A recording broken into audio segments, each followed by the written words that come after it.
Europe 1, 9h25, Patrick Cohen. Bonjour Nadia Dame. Bonjour Patrick. Nadia, ce matin, pour célébrer les 5 ans de la loi sur le mariage pour tous, vous vous intéressez au traitement de l'homosexualité dans la culture. Oui, il y a pile 5 ans, donc, la loi française légalisant le mariage entre personnes du même sexe était adoptée. Près de 40 000 couples homosexuels se sont dit oui depuis, sans que, comme l'avaient prophétisé les anti-mariages pour tous, la terre ne se soit ouverte sous nos pieds.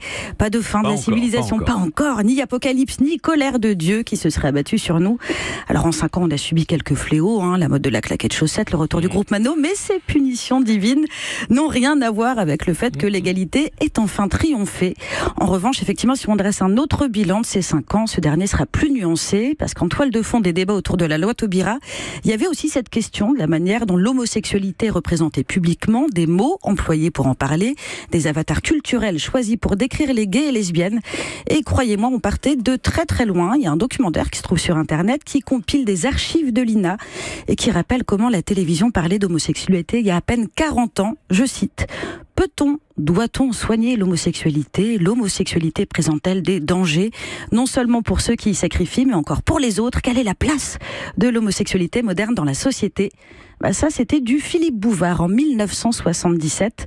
Heureusement, on n'en est plus là, mais les dits et les non-dits ne sont aujourd'hui encore pas franchement glorieux. Le 8 avril dernier, Laurent Delahousse recevait le rappeur Eddie de Pretto aux 20h, lequel s'est exprimé largement et publiquement sur son homosexualité. Alors Delahousse s'est aventuré sur ce terrain-là, mais avec moult précautions. Il demande au rappeur ce que ça fait d'afficher ses sensibilités. Lui demande: il y en a beaucoup des comme vous. Alors soit Delahousse était très gêné, soit il a joué à ni oui, ni non, ni homosexuel. Et du côté des livres, c'est pas beaucoup mieux, puisque la semaine dernière, on apprenait qu'un ouvrage se présentant comme un dictionnaire des maladies et décrivant l'homosexualité comme un choix de vie avait, lui, obtenu le coup de cœur de la Fnac. En voilà une bonne idée de labelliser un texte qui légitime l'homophobie, puisqu'à ce train-là, on sera même plus étonné si les villages Pierre et Vacances désignent la Syrie comme destination touristique de l'année. Alors pour finir, la fiction télé, elle aussi, a du mal à intégrer l'homosexualité dans sa narration. Le programme court qui est diffusé sur M6, qui s'appelle Scène de ménage, vient d'annoncer la venue d'un nouveau couple dans le programme, un énième couple hétéro, sous le prétexte qu'un couple homo, ça ferait trop cage aux folles, dixit le patron de la fiction de la chaîne.